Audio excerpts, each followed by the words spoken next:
We are live. We're up. We're all over the place. Yeah, we're back. Ahmed, I should only tell you what I had to go through to get a cup of coffee at this place. I had to walk practically to Philadelphia, and It's the a long only walk. coffee that I could get here was Starbucks. I'm not a Starbucks drinker. Are you a Wawa guy? I'm a Dunkin' guy. That's what I'm talking about. New Jersey in Dunkin'. America runs Yeah, on Dunkin'. Dunkin' Donuts. Starbucks, that's communist coffee. That's What is- what I like to Billy? call it. That's the commie coffee. That's right. I'm a Wawa guy. Wawa's all right. I like Wawa. Wawa's all right. Although but- Wawa has only recently arrived in your part of the state. Yes, actually, like very, very recently. We're talking like 2-3 years now. That it's Right. been a It's Wawa. a new innovation. Yeah, and I like it. I'm a big fan. I'm not gonna lie. There's touch screens and everything. Dan, I'm going to let you introduce this man because I think there's every day the chance grows that we're going to see this guy in Congress. Oh, I love it. I love Which, the if thought nothing of it. else happens in 2022, Oh, I love I the would thought of like it. this guy to be one of the reasons that Nancy Pelosi loses her gavel. Yes. But you were on to Billy before Billy was a thing, and now he's a Yes. thing. So why don't you introduce? He's the originator right here. Okay, Billy, I think it was 4 years ago. 4 years? No, it's 2020. The 2020 Just leadership 2 summit. years ago? Yeah, it feels longer though. It feels like I feel like I've known you longer than that too. Well, when we met each other, we just connected. It was just like we had known each other for a long time. Yeah. It was at this conference. I saw Billy, and it was immediate. Listen, folks, I'm just very instinctive about people, okay? I just have feelings about them, and I saw Billy, and I instinctively wanted to get to know him and chat with him. And he told me at that time that you were running for Congress. Yep. And he was here at this conference, and I said, I had my phone with me, my iPhone, and I said, I want to do a quick interview with you right here, live on Facebook. And Billy was like, he loved it. You know, like any other Politico might have been like, well, wait a minute. And Billy was like, let's go, let's do it. And I'm we one of went those guys. into a room here, a side room, and we did the interview, right, Billy? And it was a good interview. It was a lot of fun. We had was a quality. great conversation. It was very candid. You know, in fact, I think you probably still have it on your Facebook if we search for it. I It's still there. probably do. Just gotta dig a little bit. To You've put done it back quite a up bit again, since yeah. then. I said earlier, it was the first interview that I watched with Billy, and I said instantly, this guy's a natural. But the 9th Congressional District, Yeah. Bill Pascrell, Good old Baseman Bill. Yeah. who sometimes it feels as if he's been there as long as there's been a Capitol building. Yes. He's never felt as if he's touchable. But all of a sudden, we have this red wave that's building. We had a poll come out just this week. Not that Really? polling's everything, but there's a poll that has Joe Biden underwater in New Jersey. Hang on. Now, who took the poll? It's actually Brock McCleary, Brock who's going to McCleary, join okay. us tomorrow. Okay. He's a pollster who's pretty prolific.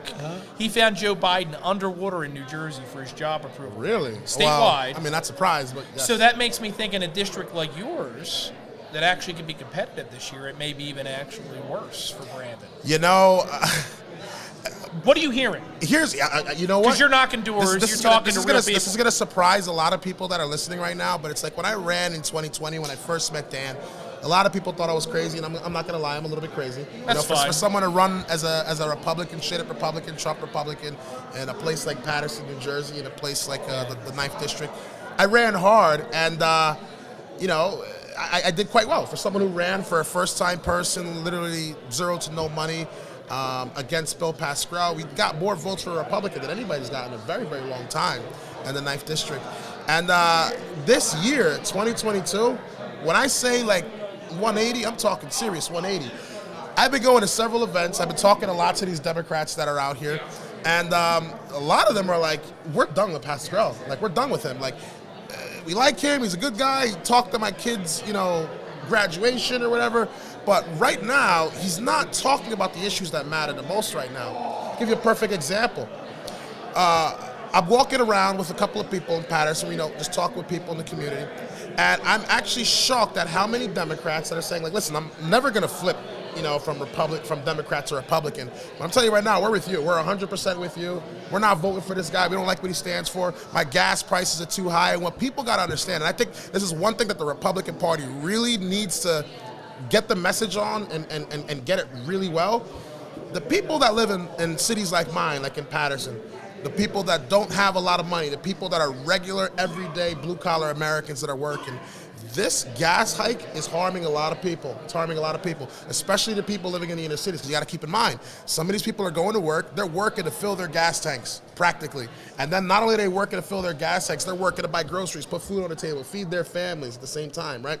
If it's too high, how do you expect that person to live? How do you expect that person to get by, right? And I'm voting for the people that are supposedly for the working class, the lower income, supposedly. They were. Right. So imagine how big of a shift that does in a lot of those people's minds. Like, I supported you, Pascal. I supported you, Andre Say. I supported you, Joe Biden. I supported the Democratic Party. And you guys are going radically in the opposite direction, right? And they don't seem to care. You know They why? don't seem to care. Why don't they care? I'll tell you why.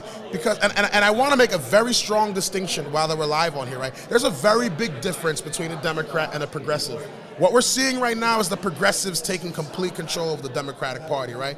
The people that voted for Bill Clinton, for example, right? I was 5 years old when this happened. The people that voted for Bill Clinton today would be considered Republicans. We right? just talked about this with Matt Yes. Mensch, right, Dan? I mean, look at it. It's like, you know, I was no fan of Bill Clinton. I was a child, but looking back at it, I was like, I'm not a fan of the things that he did or what he stood for, but like, he was a reasonable, kind of down the middle, moderate type of guy, right? Sure. But if you even supported any of those things or even carried yourself in that same way today, they're not with that. Unless you want some radical stuff being taught to your kids, unless you want critical race theory and all this other madness being taught to your kids, unless you want to raise the taxes and allow people to come in illegally and stuff like that, you're not accepted practically right now in the Democratic Party. And some people that have been Democrats 20, 30, 40, 50 years in their entire lives are like, well, the party's left me behind. So now they're looking at the Republicans like, well, what are the Republicans talking about, right? The same thing happened to me in 2011, right? 2011, when I come out of the military and I see the Occupy Wall Street thing going on. Which branch were you in? I was in the Air Force. Yeah. Air Force, okay. So I almost became a socialist, believe it or not, right? I know it sounds crazy to believe. 'cause No, I'm- I understand. well, you know, because I'm hardcore, like Republican at this point. But you know what? Yeah. What I It wouldn't have lasted. yeah, I don't think it would have. But I go to this rally one time, man. I go to this rally in Manhattan. I was living in Astoria, Queens at the time.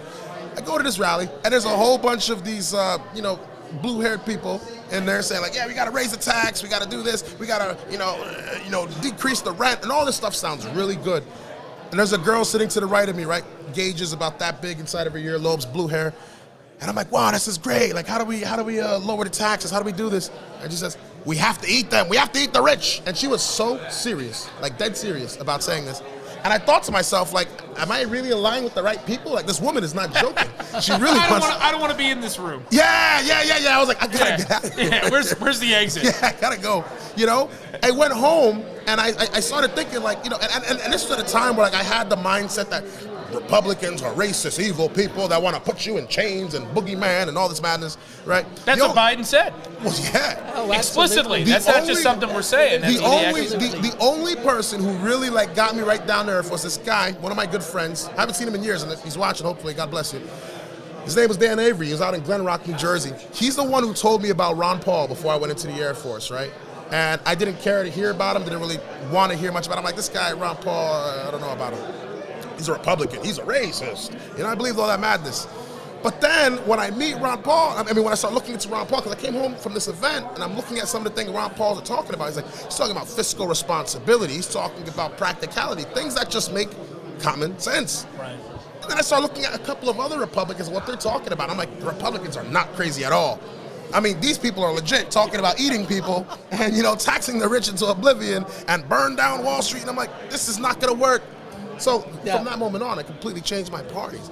A lot of people are having that same exact revelation that I had back in 2011 when I decided to become a Republican. A lot of them are having that today. What's different about now? Is it just inflation, or is there something else? I don't think it's just inflation. It's just like the Democrat Party is the party of promises, right? They make promises. They say they're going to do something. We're going to lower your taxes. We're going to make things great. We're going to tax the rich. And they've never felt more hollow. Hollow's not even the word. There's nothing to even contain the hollowness. It's just an open balloon. It's a balloon that's been popped, right? It's so hollow, there's nothing in there. Right? So we can't even call it hollow anymore. Are you imagining the speech on the floor of the House of Representatives, Dan? This this guy is amazing, Matt. And, you know, we have something. Really is. He's amazing. And we have something in public relations called the A factor, okay? It's the authenticity factor. It's how authentic you are. This is something that I picked up on with Billy from the first. His A factor, his authenticity factor is off the charts. Thank you. What Appreciate you that. see is what you get, folks. He is who he is. And Dan critiques everybody. Yes. Well, I try to. It's what you do. But what I also love is, Billy, what I also love is the journey that you've made. Yeah, The yeah, a lot journey has that changed. you've made. And listen, a lot of us have made these types of journeys because if you have an open mind, if you're curious, if you're at least bit intelligent, okay, you're going to make a journey like this. And you're going to come to some conclusion. It's all right to change your mind. And this guy's a perfect example of it. What if only more people would be more flexible and think about the other side and think about ideas and issues. And this guy, by the way, as he touched upon it, but I want to mention and thank him for his service to our country because he is a proud veteran as well. Thank you. Shout out to the lady with the blue hair back in New York that turned me into a Republican. Thank you for that because I would be just insane. She has no idea what she unleashed. She created someone who's going to unseat one of the most progressive people in the state of New Jersey. Totally out of touch, by the way, which is interesting. I don't know if you follow Bill. You followed him. You got Save New Jersey. You definitely follow him on social media. He's been around forever. I mean, he's such a dinosaur. He's a dinosaur, and also, this is something that I think that's a contrast with Billy here. You meet with Billy and you say, okay, this is someone, agree with everything you say, don't agree with everything you say. You are passionate about the people of your district. 100%. You actually give a shit about whether we or can not curse on this platform? Absolutely. This is not FCC regulated. Shit. All right. Just because. It's empowering, isn't it? Yes. I can say that on air. Because in politics, I'd be like, oh, suit and tie all the time. But all right, so They want to see that you're a real person. I'm a real guy. I just said the S word on air. He just said the S word, folks. Yes. If that's not a reason enough. But Pascrell, he's not really a nice guy. He's got vitriol, and he's got some blackness in his soul. And you see it come up in his policy debates. He never simply addresses the point.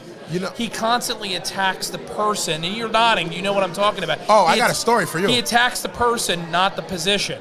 And I think it's starting to turn people off. I got a story for you. And I don't know if you guys want to write on it or talk about it at all, but it shocked me, in fact. About 2 weeks ago, maybe 2.5 weeks ago, the Ukrainian community had an event. It was a candlelight vigil for the madness that's going on over there, the war between Russia and Ukraine. Very beautiful event. There was about maybe 800 to 1,000 people. Most of the people that were in that crowd were Democrats. Right? That's a lot of folks. Oh, yeah, it was a lot of people. So Passaic and Clifton, that area, they have a very huge Ukrainian, Polish, Russian type community. Got a huge community out there. And a lot of them came out, showed solidarity. It was a very beautiful event, right?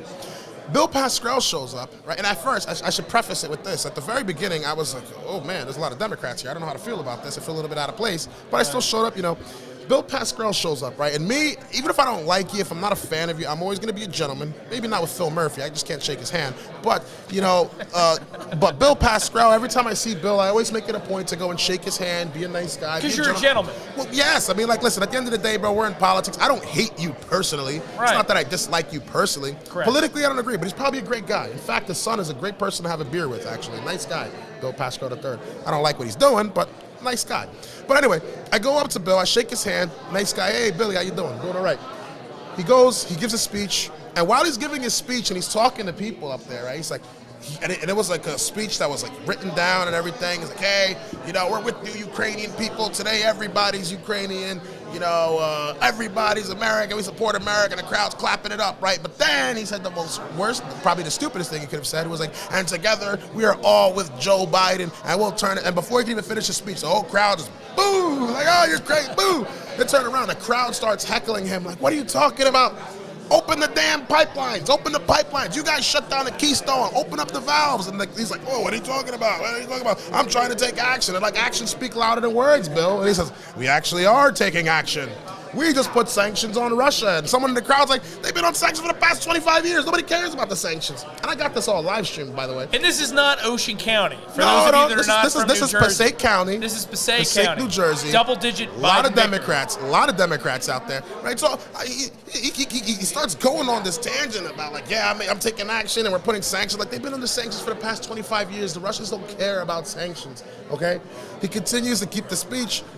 They basically boo him off the stage. He starts walking off. And I was live streaming the whole thing, and I didn't turn it off. And I'm so glad that I didn't. I'm so glad that I didn't. This is totally unintentional. I'm glad you didn't because I got to watch this. Did you see the video yet? I haven't seen the video Oh, yet. come on. I have to see this. You're gonna love it. So you're gonna love it. So I forgot to turn off the live stream, and like it was not intentional. It wasn't a gotcha thing. Like, and if you're watching live stream, you see it wasn't a gotcha. I was Sure. genuinely trying to be a nice guy. When Pascal finishes his speech, he stops talking.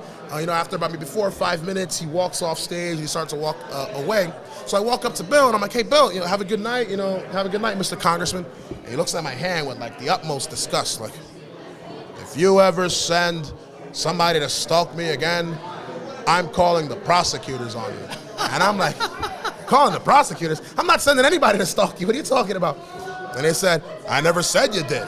I said if I find anybody stalking me, I'm sending the prosecutors after you." And I'm like, "Bill, that sounds a lot like a threat. Like you're threatening me. Like you're accusing me of something that I've never done."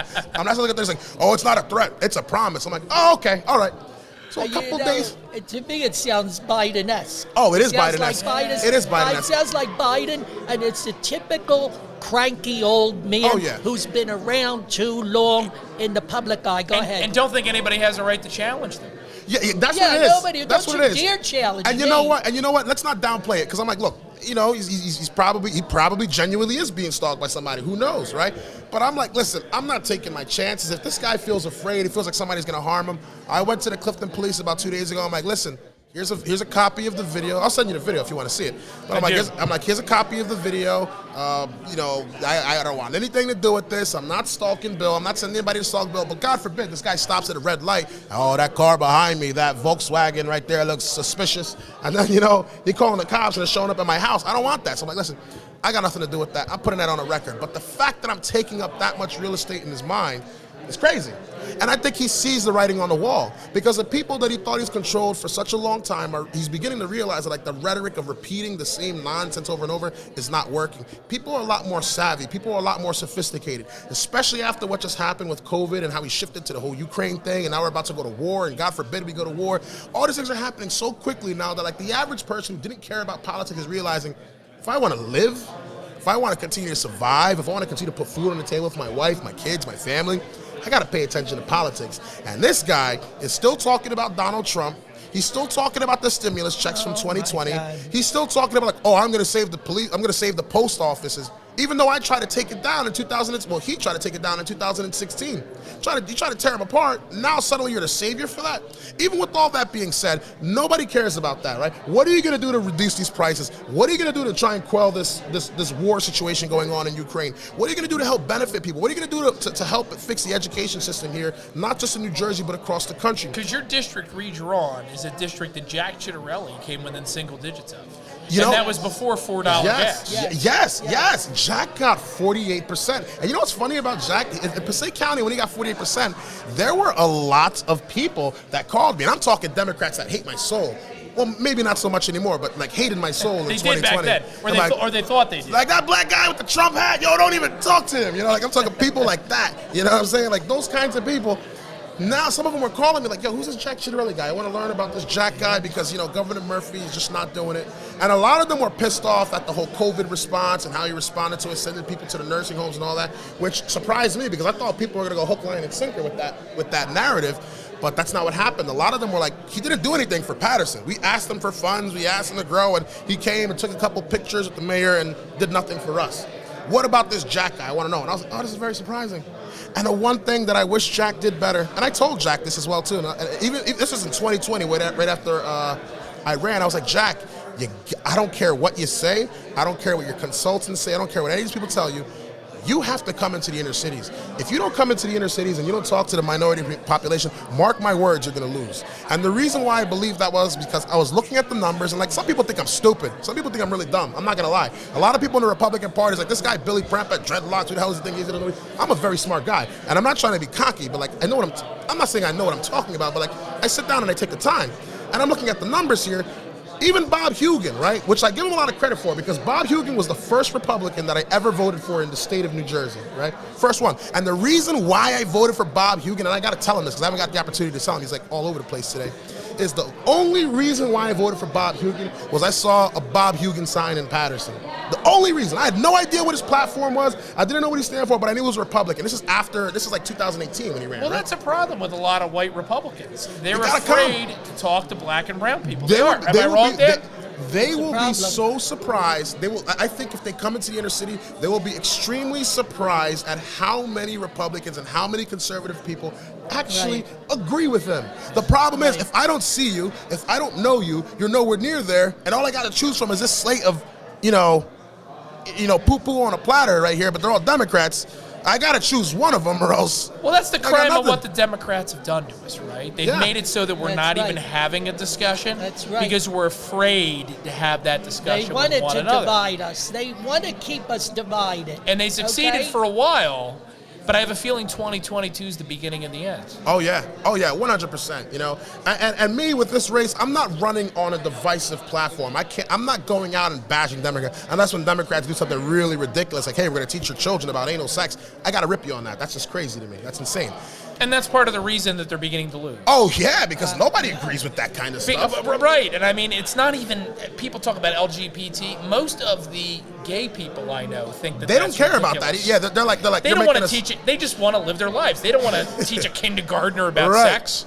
Any kind of sex. Most of the gay people that I've met are like, listen, man, you're making us, gay people look pretty bad right now. You got to stop talking about that. This crap. is a far You know? left issue. Yeah, and nobody's supporting that. I'm running purely on policy. I've got several plans, and you can read up about them on my website. Give us your website. So it's BillyPrempa.com, BILLYPREM for Mary, PEH.com.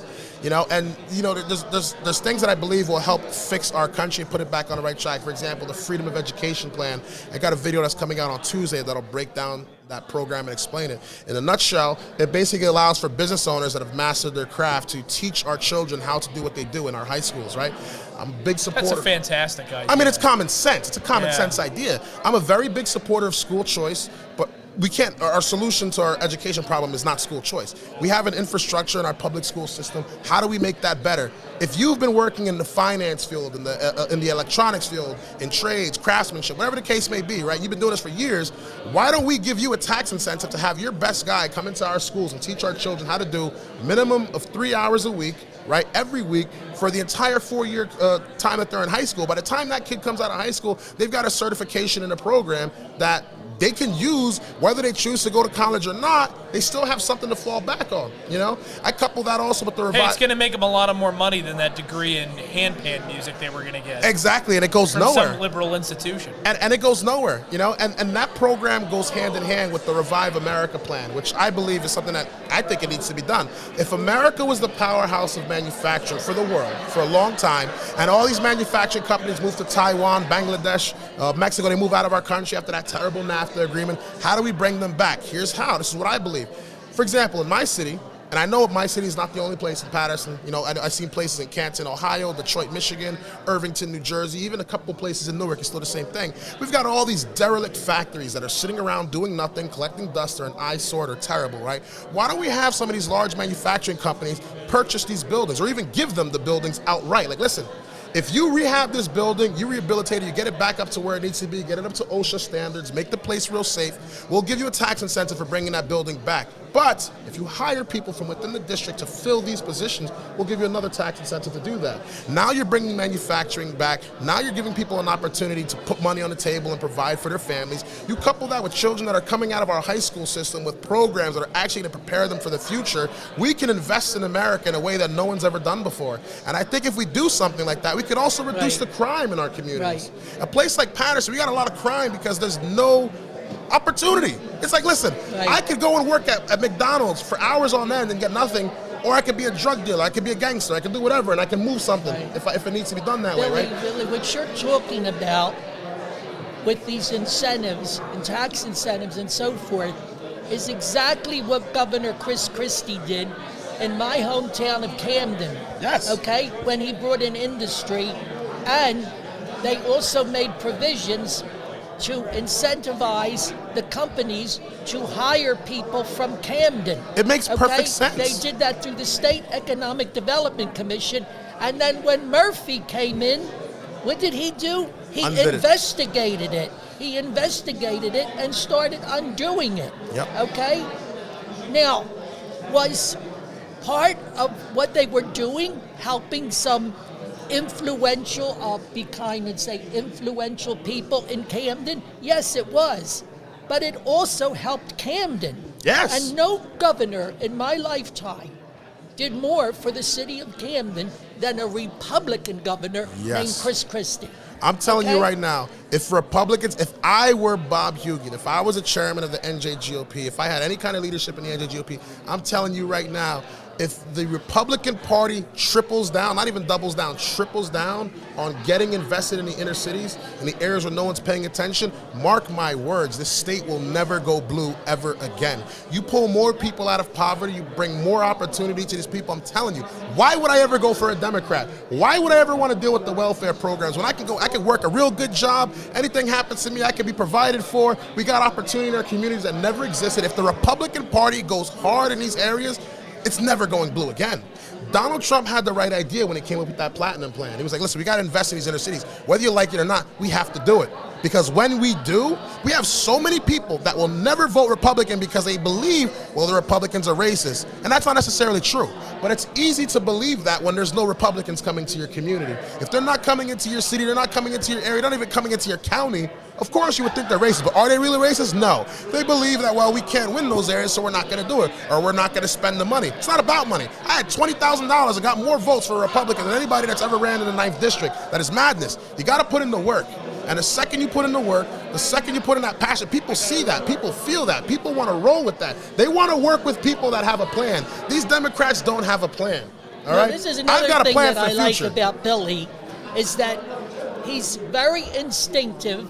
He believes in working hard. He is his campaign.